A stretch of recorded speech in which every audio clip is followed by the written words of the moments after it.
স্বাগতম ক্রিক ফ্রেন্ডসের নিয়মিত আয়োজন টোটাল ইম্প্যাক্টে আমি সৈয়দ সামি আছি আপনাদের সঙ্গে।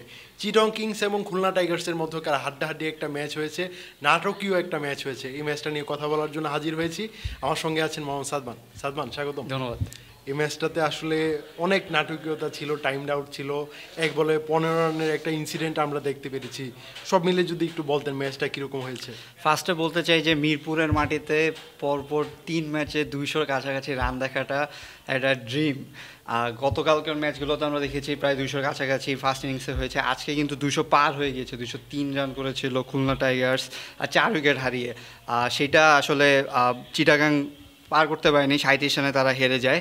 আপনি 166 রান করেছেন। এইগুলা আসলে ছাপিয়ে গেছে কিছু ঘটনা। সেটা হচ্ছে প্রথম বলছিলেন যে 1 বলে 15 রানের বিষয়টা, যখন চিটাগাং চেস করতে নামে 204 রানের টার্গেটটা, যখন আপনি ফার্স্ট বল 1 বলে 15 রান পেয়ে যান, তখন কিন্তু মোমেন্টামটা চলে আসে। মনে হয় যেন যে এই ম্যাচটা হয়তো এইভাবে জিততে হবে এবং একটা থাকে, কিন্তু শেষ পর্যন্ত কিন্তু তারা পারেনি। কিন্তু 1 বলে 15 রানের বিষয়টা কিন্তু একটা রেকর্ড। ওশানা থমাস তিনি 1 ওভার বোলিংই করেছেন, ওই 1 ওভারেই তিনি 18 রান দিয়েছেন মোট, কিন্তু তিনি 1 বলে নো ওয়াইড 6-4 সব মিলিয়ে নাইম ইসলাম তাকে 1 বলে 15 রান নিয়েছে। সো এর প্রথম বলটাই কিন্তু নো করেছেন, প্রথম বলে কিন্তু উইকেট পেয়েছিলেন। আচ্ছা, উইকেট পেয়েছে, সেটা নো বলার কারণে সেটা আসলে বাদ হয়ে যায়। হ্যাঁ, এরপরে তারপরে একটাই কিন্তু সিঙ্গেল, মানে যে বলটা হয়েছিল, হ্যাঁ, তারপরে নো বল, সে বলে ছক্কা, তারপরে ওয়াইড এবং এরপরে একটি 4, সেটাও নো বল। মানে এরপর আসলে খুলনা টাইগার্সের ক্যাপ্টেন মেহেদী হাসান মিরাজ তিনি আসলে বিশ্বাসটা পাননি যে তাকে আবার বোলিং এ আনার। কিন্তু একজন ওভারসিজ প্লেয়ার হিসেবে দায়িত্বটা কিন্তু বেশি থাকে। আপনি এত টাকা দিয়ে ওভারসিজ প্লেয়ার আনবেন, এমনি মানে যেই কয়জন প্লেয়ার রয়েছে তাদের মধ্যে থেকে ওশান থমাস মোটামুটি একজন পরিচিত মুখ। সেইখানে তাকে দিয়ে যদি 1 ওভার বোলিং করাতে পারেন শুধু, সেটা কিন্তু মিরাজের জন্য একটা লস ছিল। তারপরেও তারা ম্যাচটা জিতে গেছে, কারণ থ্যাঙ্কস টু উইলিয়াম বশিষ্ঠ, তিনি আজকে রনিকে আপনি থ্যাঙ্কসটা দিচ্ছেন না, তিনি 4টা উইকেট। আমি ফার্স্ট ইনিংস থেকে শুরু করে 203 রানে কেন গিয়েছে সেটা থেকে, এরপরে আমি আওয়াজকে বলবো। কারণ আপনি বশিষ্ঠ এবং মাহিদুল ইসলাম অঙ্কন, এই দুইজনকে আসলে প্রথমে থ্যাঙ্কস দিতে হবে। তাদের জন্যই কিন্তু 203 রান করতে পেরেছে। আমরা কিন্তু এটা কিন্তু বিপিএল শুরুর আগের দিন আমরা একটা ব্রেকিং দিয়েছিলাম, ট্রাভিস হেডের অধিনায়ক আসছেন খুলনার হয়ে খেলতে। অনেকে হাসাহাসি করেছিলেন, তার ফর্মটাও আমরা দেখছিলাম যে সোশ্যাল মিডিয়ায় তার ফর্মটা নিয়ে অনেক বেশি আলোচনা ছিল না। কিন্তু আপনি 111 ম্যাচে তিনার রান ছিল 102, এটা ফার্স্ট T20 হাফ সেঞ্চুরি তার। সো তাকে নিয়ে হাসাহাসি করাটা বা তাকে উৎসাহিত করাটা কথাই ছিল। কিন্তু ট্রাভিস হেডের কথাটা যদি আপনি বলেন, যে ট্রাভিস হেডের সাথে তার কানেকশনটা যদি আপনি বলেন, আন্ডার 19 দলে আমরা 2012 সালে যে সময় আন্ডার 19 ওয়ার্ল্ড কাপটা হয়েছিল, সেই টিমের ক্যাপ্টেন ছিলেন উইল বশিষ্ঠ। সেই টিমটাতে কিন্তু ট্রাভিস হেড ছিলেন, আরও বেশ কয়েকজন তারকা ক্রিকেটার আছেন যারা কিন্তু পরবর্তীতে অস্ট্রেলিয়া দলে খেলেছিলেন, সেই দলটার অধিনায়ক। কিন্তু বশিষ্ঠ কিন্তু আসলে ন্যাশনাল টিমে ঢুকতে পারেননি। তার আসলে তেমন একটা বেশি যে হাইলাইট করার মতো কোনো পারফরমেন্স সেরকমও না। কিন্তু বিপিএলের মাঠের জন্য তিনি কিন্তু বিস্ট হয়ে গিয়েছেন। তিনি 50 বলে 75 রান খেলেছেন, একদম প্রথম থ্রু ওপেনার হিসেবে। বিপিএলের সেকেন্ড ডে, এর মধ্যে 3টা ম্যাচ শেষ হয়ে গেল। 3 ম্যাচের মধ্যে যে বিদেশিরা কিন্তু আলো ছড়িয়েছেন, তার মধ্যে বশিষ্ঠর নামটা কিন্তু আরেকজন। হ্যাঁ, সেইখানে আরেকজনের কথা বলতেই হয়, মাহিদুল ইসলাম অঙ্কন। তিনি আসলে যে কি তাণ্ডবটা চালালেন, 18 বলে 50 করেছেন, বাংলাদেশি হিসেবে ফাস্টেস্ট 50 বিপিএলের ইতিহাসে সবচেয়ে বেশি। আমার মনে হয় সুনীল নারায়ণের 13 বলে হয়তো 50 রয়েছে বিপিএলে। বাংলাদেশ হিসেবে এটা কিন্তু তার রেকর্ডের বুকে রেকর্ড চলে গেল। ইন্টারন্যাশনালেও মনে হয় লিটন দাসের 18 বলে 50 রয়েছে, কিন্তু বিপিএলে এটাই একমাত্র বাংলাদেশি যিনি 18 বলে করেছেন।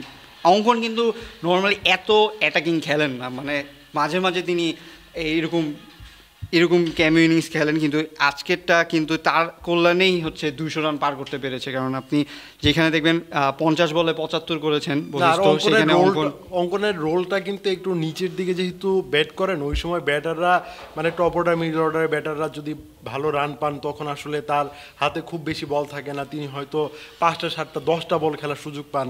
কিন্তু আজকে কিন্তু আমরা দেখতে পারছিলাম যে তাদের ওপেনিং জুটিটা ভালো হওয়ার পরও কিন্তু মিডল অর্ডারের 3-4টা ব্যাটার কিন্তু অতি দ্রুত তো ফিরে গিয়েছিল। হ্যাঁ, আফিফ পারেনি, জাদরান পারেনি, মিরাজও পারেনি। মিরাজ 18 বলে 18 করেছেন, 18 বলে 18।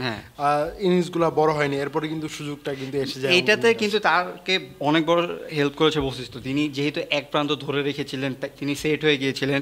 অঙ্কনের আসলে হিট করার কোনো সমস্যা ছিল না, তিনি প্রত্যেক বলে প্রায় হিট করতে পেরেছেন। শরীফুলকে তিনি এক ওভারে 3টা ছক্কা মনে হয় মেরেছেন, চার্জ করেছেন। সো এটা খুবই মানে একটা ইম্প্যাক্টফুল ইনিংস ছিল, যার কারণে 204 রানে আসলে পৌঁছেছে।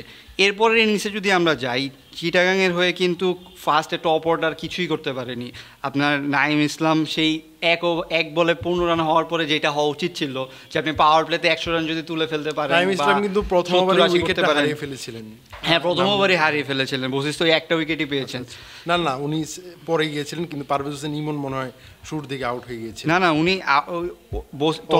ওখানে থমাস প্রথম ওভারে আউট হয়েছেন। মানে একটা নাটকীয় ওভার ছিল প্রথম ওভারটা। তিনি পঞ্চম বলে আউট হয়ে গিয়েছিলেন 12 রান করে। এরপরে কিন্তু ইমন আউট হয়ে গিয়েছিলেন। ইমনকে কিন্তু আমরা ভাবছিলাম যে কনকাশন সাবে যায় নাকি, উনি ক্যাচ ধরার সময় আগের ইনিংসে কিন্তু মুখে ব্যথা পেয়েছিলেন।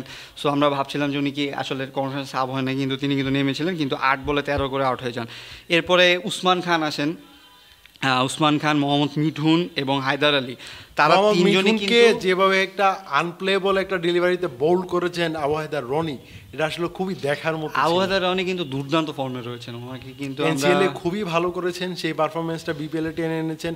আমরা এনসিএল এর আগে টুর্নামেন্ট হয়েছে, এনসিএল এর আগে কিন্তু তাকে নিয়ে অনেক সমালোচনা হচ্ছিল, যেখানে সুযোগ পাচ্ছিলেন, বল হাতে প্রচুর খরচে বোলিং করছিলেন, ব্যাট হাতে কিন্তু ব্যাটিংটা ভালো করছিলেন। ব্যাটিংটা মোটামুটি ভালো, এশিয়া কাপে আমরা দেখেছি যে ভালো করছিলেন, কিন্তু বল হাতেই তার পারফরম্যান্স করাটা দরকার ছিল। বিপিএল এটা আসলে আজকে সেটা শুরু হলো। হ্যাঁ, সো উসমান খান পায়নি, হায়দার আলী পায়নি। এরপরে আসেন শামীম হোসেন পাটোয়ারিকে নিয়ে কথা বলতে গেলে, তিনি কিন্তু ওয়েস্ট ইন্ডিজ সফর থেকেই আমাদের জন্য খুবই ব্লেসিং ছিল। তিনি টি-20 সিরিজটা জিতার পেছনে তার কিন্তু অনেক বড় অবদান আছে। শেষে এসে তিনি যেভাবে হিট করেছেন, যেই রানটুকু দরকার সেইভাবে, আজকে কিন্তু তিনি 38 বলে 78 করেছেন। তার ইনিংসটা যখন চলছিল তখন কিন্তু মনে হচ্ছিল যে চিটাগাং হয়তো ম্যাচটা বের করে ফেলতে পারে, তিনি যদি শেষ পর্যন্ত থাকতে পারেন।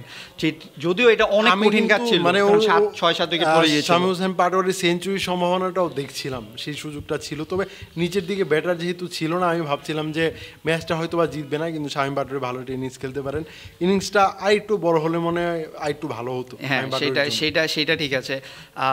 মানে ভালো হতো বলতে কি, হয়তো জিতেই যেত বা 100 করতে পারতো। শামীমের এই ইনিংসটা বাদ দিলে আমরা দুটো নাটকের কথা প্রথমে বলছিলাম, আরেকটা নাটক কিন্তু ছিল হচ্ছে টম ও কোনেলকে নিয়ে। আপনি দেখবেন যে মিরাজ তিনি টাইমড আউটের আবেদন করেছিল টম ও কোনেল লেট করে আসার ফলে, এবং আম্পায়ার তাকে টাইমড আউটে হায়দার আলী আউট হওয়ার পরে কিন্তু ওকোনেল কিন্তু আসতে অনেকটা টাইম নিচ্ছিলেন। পরে মেহেদী হাসান মিরাজ আম্পায়ারকে বলছেন যে উনি কিন্তু টাইম আউট হয়ে গেছে। পরে আম্পায়ার কিন্তু অনেক আলোচনা, তানভীর আহমেদ ছিলেন আম্পায়ার, ফিল্ড আম্পায়ার, তিনি কিন্তু অনেক আলোচনা করে তিনি কিন্তু আউট ঘোষণা করেন। কিন্তু মিরাজ হয়তো বা তখন মনে করছেন যে না, এটা আসলে ভালো দেখায় না। তো ওকোনেল কিন্তু বেশিক্ষণ থাকতে পারেন, প্রথম বলটাতে আউট হয়েছেন, আবার ক্যাচটা নিয়েছেন মেহেদী হাসান মিরাজ। আপনাকে আমি বলি কোনটা বেটার বলেন, টাইমড আউট নাকি প্রথম বলে গোল্ডেন ডাক? না, ক্রিকেটে যেহেতু মানে টাইমড আউটের নিয়মটা তো আর একদম ব্যান না। এখানে বলা হচ্ছে যে, এখানে আমার কথা হচ্ছে যে যদি আপনি নাই করেন টাইমড আউট, তাহলে আসলে আপিল করা দরকার। আপনি যদি মান কার্ড নাই করেন, বা আপনি হচ্ছেন যে ওয়ার্নিং দিচ্ছেন, তো এরপরে মান কার্ড করছেন, সেটা আরেকটা ব্যাপার, ওয়ার্নিংয়ের ব্যাপারে। কিন্তু টাইমড আউটের বিষয়টা যখন টাইম আউট করা হয়, তখন কিন্তু মাঠের বাইরে অনেক কথা হয় যে এটা আসলে জেন্টেলম্যান গেম হলো না, বা এটা ঠিক না। কিন্তু নিয়মে তো আছে যে আপনি টাইম আউট করতে পারবেন। আপনি যদি নাই করেন, তাহলে আসলে ড্রামাটা করার কোনো মানে হয় না। আজকেরটা কিন্তু রিভার্স টাইম আউট। আপনি টাইম আউট দিলেন, সে চলে গেল, আবার তাকে নিয়ে আসলেন এবং প্রথম বলে আউট হলো। সেটা তো লাকি। কিন্তু তিনি যদি এই ম্যাচটা জিতিয়ে দিত, তখন কিন্তু মিরাজ আফসোস করতো যে তাকে তো আমি আউট করে দিয়েছিলাম। সো আমার মনে হয় যে ক্যাপ্টেনদের বা ইয়াদের এই জিনিসগুলো ক্লিয়ার থাকা দরকার। কিন্তু আমাদের জন্য ফ্র্যাঞ্চাইজি লিগ খেলাগুলো দেখার সময় এগুলো আসলে মজার ব্যাপার। এগুলো যখন দেখছি তখন আমাদের দর্শকরাও কিন্তু এইসব ব্যাপার দেখলে খুবই এক্সাইটেড হয়। হ্যাঁ, খুবই এক্সাইটেড হয়। সো সেই ক্ষেত্রে আরেকটা হচ্ছে চিটাগাং কিংসে কিন্তু টাইমড আউট মাস্টাররা ছিলেন, সাকিব আল হাসান ছিলেন, ম্যাথিউস ছিলেন, অ্যাঞ্জেল ম্যাথিউস ছিলেন। দুর্ভাগ্যবশত তাদের কাউকে পাচ্ছে না। শরীফুল কিন্তু অপোজিট টিমে রয়েছেন। শরীফুলও কিন্তু টাইমড আউট সেলিব্রেশন রোটেশনে ছিল। সো এই প্লেয়ারগুলোর নাম থাকলে হয়তো টাইম ডট চলে আসবে। এখন চিটাগাংয়ের জন্য কিন্তু এটা বড় ধাক্কা হলো। চিটাগাংকে কিন্তু আমরা একটা শক্তিশালী দল হিসেবে ভাবছিলাম, সেমিফাইনালিস্ট হিসেবে ভাবছিলাম, ফাইনালিস্ট হিসেবে ভাবছিলাম। সেখানে ম্যাথিউস আসছেন না, এখনও এনওসি পাননি, মানে হয়তো আসবেন না। তারপরে সাকিব আল হাসান তো আসছেনই না। সো যেই প্লেয়ারগুলো রয়েছে তাদের যদি পারফর্ম না করে তাহলে কিন্তু চিটাগাংয়ের জন্য একটা মানে কঠিন ব্যাপার হবে। শামীম হোসেন পাটোয়ারি সবসময় এই জায়গায় নেমে হয়তো এরকম ইনিংস নাও খেলতে পারেন। আমার মনে হয় চিটাগাংয়ে যে বিদেশি ক্রিকেটাররা আছেন তাদের পারফর্ম করাটা সবচেয়ে জরুরি, বিশেষ করে উসমান খান এবং হায়দার আলী। তারা যদি টপ অর্ডারে পারফর্ম করতে পারেন তাহলেই কেবল চিটাগাংয়ের ঘুরে দাঁড়ানো সম্ভব, না হলে পুরো টুর্নামেন্টে তাদের আসলে সাফার করতে হয়। আমরা আসলে বেশ দুইটা দল নিয়ে খুব হাইপড আমরা দেখছিলাম, চিটাগং এবং ঢাকা, দুইটা দলই কিন্তু প্রথম ম্যাচে হারলো। আর চিটাগংয়ের ফ্র্যাঞ্চাইজিরা প্রথম ম্যাচটা হেরে টুর্নামেন্ট শুরু করে, এটা অবধারিত। বিপিএল এর গত 4-5টা আসরে কিন্তু এটাই দেখা গেছে। তারপরে মালিকানা চেঞ্জ হওয়ার পরে এটা আসলে এই ব্যাপারটা একই থাকলো। আর আপনি রনির কথা বলছিলেন, আবহাওয়া রনি অলরাউন্ডার পারফর্ম হিসেবে কিন্তু ভালো করছেন, কিন্তু আজকে তিনি 44 রান খরচ করে 4 উইকেট নিয়েছেন। বোলিংয়ে আসলে তার ফর্মে ফেরাটা খুবই দরকার, তাহলে হয়তো আমরা আরেকটা অলরাউন্ডারকে পেয়ে যাব। আমরা কিন্তু তানজিম হাসান সাকিব ব্যাট করতে পারেন, রিশাদ হোসেন ব্যাট করতে পারেন, মুস্তাফিজ ভালো ব্যাট চালাতে পারেন, শরীফুলও পারেন, কিন্তু এই জায়গায় যদি আবহাওয়া রনিও যোগ হন তাহলে অবশ্যই আমাদের জন্য ভালো কিছু অপেক্ষা করছে। ধন্যবাদ সাদমান আমার সঙ্গে থাকার জন্য। দর্শক, ক্রিক ফ্রেন্ডলি নিয়মিত আয়োজনে আমাদের সঙ্গে থাকার জন্য ধন্যবাদ। পরবর্তী কোনো পর্বে অন্য কোনো বিষয় নিয়ে আবার হাজির হব, সেই পর্যন্ত আমাদের সঙ্গে থাকুন।